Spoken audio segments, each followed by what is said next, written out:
I'll be right back. I'm gonna need some help, okay? You're not a doctor, you're a psychopath! It's time for dinner. Halo guys, apa kabar kalian semuanya? Selamat datang di channel Movie Kita. Kali ini aku akan membahas film berjudul Menurut kalian, apa yang akan terjadi jika seorang dokter adalah seorang psikopat dan juga pembunuh berantai?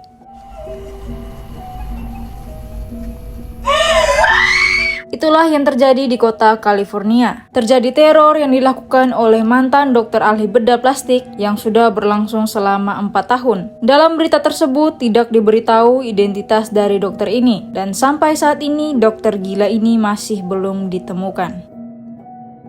Akibat berita itu, industri bedah plastik menjadi sepi peminat. Mereka pun membayar influencer bernama Alexa agar industri bedah plastik bisa mendapatkan kepercayaan masyarakat lagi. Namun, saking seramnya teror dari berita tersebut, Alexa membatalkan kerjasama mereka. I can't breathe. I can't breathe. Sesampainya di rumah, dia bertemu dengan pacarnya dan menceritakan kejadian tadi. Tapi pacarnya tak percaya dan malah menuduh Alexa selingkuh dengan temannya. Karena semalaman dia melihat Alexa tersenyum manis saat chatting dengannya. Di tengah perdebatan itu, ibu Alexa menelpon, mengabari bahwa adiknya telah kabur dari klinik rehab. Alexa pun datang menemui adiknya. BK adiknya adalah pecandu narkotika. Wasn't for me. No one said it would be easy, Becca. Ternyata BK kabur karena dia dilecehkan. Namun klinik rehab menganggap itu akal-akalan BK supaya dia bisa kabur. Scene berganti memperlihatkan Kelvin dan pacarnya sedang uwu. Pacarnya tidak berani menceritakan tentang kehamilannya karena Kelvin memang belum mau mempunyai anak. Kemudian terlihat Alexa, Matt, dan juga BK diundang oleh Kelvin untuk mendengar lagu baru yang akan dirilis olehnya. Kelvin ini adalah penyanyi terkenal. Itulah sebabnya dia memiliki rumah yang sangat mewah. Dia juga mempunyai teman setia bernama Kenny yang suka menggoda ciwi-ciwi. Becca. That's a pretty name.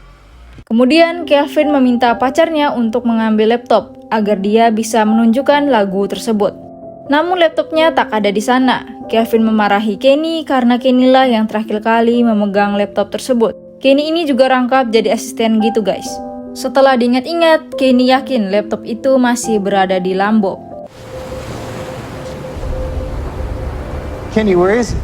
Setelah dilacak, lokasi laptop itu berada sangat jauh. Kelvin pun menyuruh Kenny untuk mengambil kembali laptop itu, karena data di dalamnya sangatlah berharga. Kenny pun segera tancap gas menuju lokasi tersebut.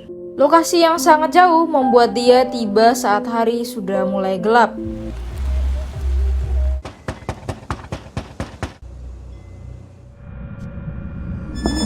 Bertemulah dia dengan pemilik rumah. Nenek itu meminta Kenny menunggu di ruang tamu karena anaknya akan pulang sebentar lagi. Lalu Kenny menyampaikan tujuannya datang ke sini, tapi nenek itu menghiraukannya.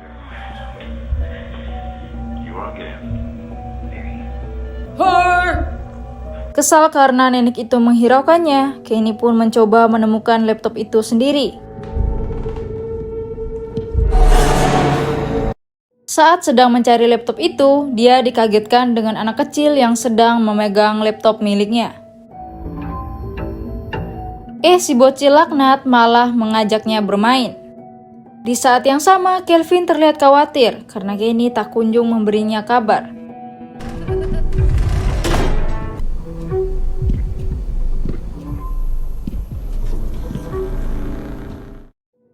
Kemudian Kelvin mengajak mereka semua untuk menyusul Kenny karena dia sangat khawatir. Tibalah mereka di rumah itu. Melihat situasi yang mencurigakan, Alexa mengusulkan sebuah ide. Rencananya satu orang akan tinggal di mobil untuk menghubungi polisi jika yang lainnya tak kembali selama 10 menit. Becca pun menawarkan dirinya yang akan menunggu sendirian di mobil. Tak ada satupun dari mereka yang menyadari goresan pada mobil Kenny. Do it! Let's go! Mereka berempat pun mengetuk pintu tersebut. Cukup lama hingga akhirnya pintu tersebut dibuka. Di sana mereka berkenalan dengan Dr. Jian. Tanpa basa-basi, Kelvin langsung meminta laptopnya dan temannya Kenny. Namun Dr. Jian mengajak mereka untuk menunggu di dalam karena Kenny masih di toilet. Kelvin di sini cerdas karena dia ingin menunggu di luar saja. Tapi para ciwi-ciwi malah kebelet pipis dan mereka pun terpaksa masuk. Oh shit, man, that's a 20-year-old bottle of Glenholm. Beralih ke BK, dia dikejutkan dengan pintu bagasi yang tiba-tiba terbuka. Matt? Lex? You found me. Bocil itu benar-benar creepy. Dia membicarakan tentang kami melukai orang dan membuat orang menjadi cantik. Di situ BK hanya berpikir Timothy hanyalah bocil-bocil iseng. Namun tiba-tiba, Who's Philip? My brother.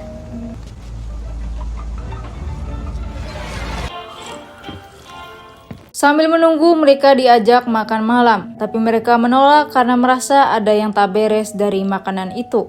Matt yang kesal langsung mengancam Dr. Jian agar segera memanggil Kenny. Betapa terkejutnya mereka melihat Kenny sudah menjadi boneka lumpuh. You're not a doctor, you're a psychopath! Dan seperti dugaan kalian, Dr. Jian sudah menaruh obat bius di minuman itu, sehingga Matt juga jatuh terkapar. Para ciwi-ciwi yang tak ikut minum juga langsung dilumpuhkan oleh mereka. It's time for dinner.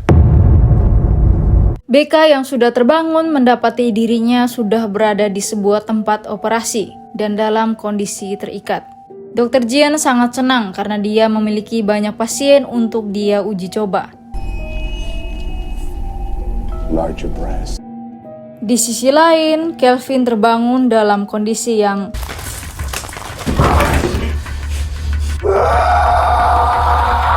dia kemudian berusaha sekuat tenaga untuk mencari jalan keluar. Tapi sayangnya dokter Psycho itu menemukannya. Di saat yang sama, Trinity terbangun dengan keadaan yang sudah terikat. Tiba-tiba dia dikejutkan oleh bocil laknat yang mengajaknya untuk bermain. Namun karena dia tak bisa membuka ikatan itu, dia meminta Phillips untuk membantunya.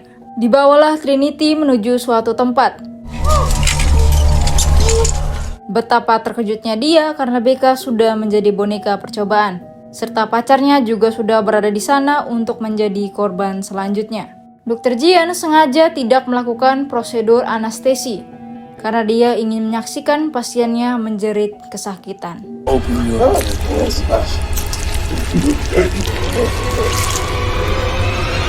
Scene berpindah memperlihatkan Alexa sudah siuman. Dia kemudian membangunkan pacarnya Matt yang berada di sebelahnya. Tiba-tiba bocil laknat datang mengejutkan mereka dan mengajak Alexa untuk bermain bola tangan bersamanya. Mendengar itu, Alexa berpura-pura menyukai permainan bola tangan dan akan bermain dengannya jika dia membuka ikatan tersebut. Tapi Timothy menyampaikan bahwa dia dilarang melakukan itu. Tak kehabisan akal, Alexa berjanji akan menjadi teman baiknya. Si bocil malah meminta Alexa untuk menjadi pacarnya dibanding sekedar menjadi teman. Mesem juga nih anak. Tapi Timothy hanya ingin membantu Alexa. Alexa memohon agar dia membantu Matt juga. No, just you. Kemudian Alexa membuat janji kelingking. Dia akan bermain dengan Timothy saat kembali nanti. Kaburlah dia ke mobil mereka. Alexa heran karena BK tak ada di mobil. Terlebih lagi ponsel mereka juga tidak terlihat. Dia mencoba meminta bantuan di para tetangga, tapi tak ada yang menjawabnya. Di saat yang sama, Philip sudah menyadari Alexa sudah menghilang. Scene berpindah memperlihatkan Trinity telah menjadi boneka selanjutnya. Dr. Jian sadar pasiennya sedang hamil dan dia terlihat sangat senang. Untungnya Phillips datang dan mengabari bahwa Alexa sudah kabur. Untuk sementara, Trinity terselamatkan. Alexa menahan mobil yang sedang melintas untuk meminta pertolongan. Dia ingin meminjam telepon wanita itu, tapi tidak diizinkan. Lalu dia meminta tumpangan untuk ke kantor polisi. I'm Marcia, by the way. Dalam perjalanan, Alexa bercerita tentang semua kejadian yang telah menimpanya dan juga teman-temannya. Namun, Scene berganti memperlihatkan Philip sedang menatapi Matt sambil memainkan pisaunya. Tapi Matt memang merencanakan itu agar dia bisa kabur.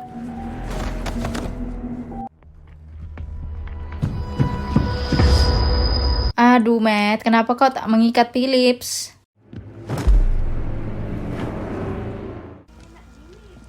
Hi, Mom.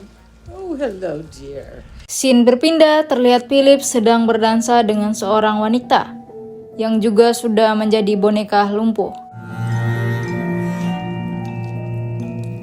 Di saat yang sama, Becca dan juga Matt berusaha menemukan teman-temannya yang lain.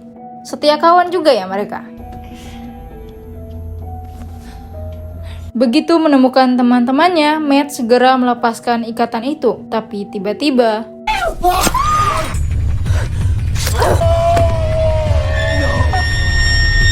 Dr. Jian mengakui keberanian Matt dan memberi Matt sebuah hadiah. Yeah, get a good look. Alexa sudah menjadi boneka lumpuh yang tadi berdansa dengan Philips. Dr. Jian kemudian menyuntikkan sesuatu pada Matt untuk membuat pasien tak bisa bergerak saat operasi. Tapi dia masih bisa melihat dan merasakan semua yang terjadi. Dr. Jian sangat senang. Dia udah kayak orang menang lotre, guys. Dia bahagia karena akhirnya dia bisa menggunakan alat turun-temurun keluarganya. Itu semacam alat bedah zaman dahulu yang tidak lagi digunakan saat ini. Guys, apakah kalau kayak gini masih ada harapan?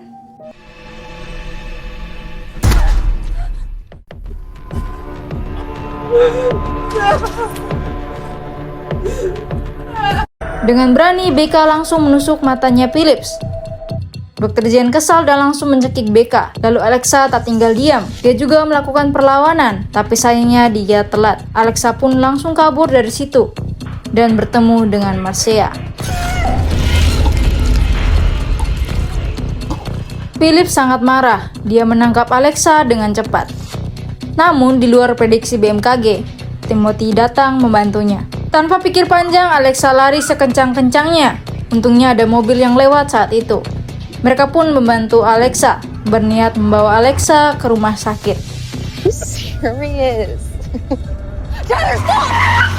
Namun tak lama, Dr. Jian dan Philips tiba-tiba muncul di sana. Akibat membantu Alexa, sepasang kekasih itu malah ikut-ikutan menjadi korban mereka. Sedangkan Alexa berhasil kabur dari sana. Yang ternyata Alexa tak sendirian. Dan film pun berakhir. Guys, please banget, jangan sembarangan menerima minuman di rumah orang yang tak kalian kenal. Dan jika kalian mendapati orang yang meminta pertolongan di jalan, dalam keadaan seperti itu, apa yang akan kalian lakukan?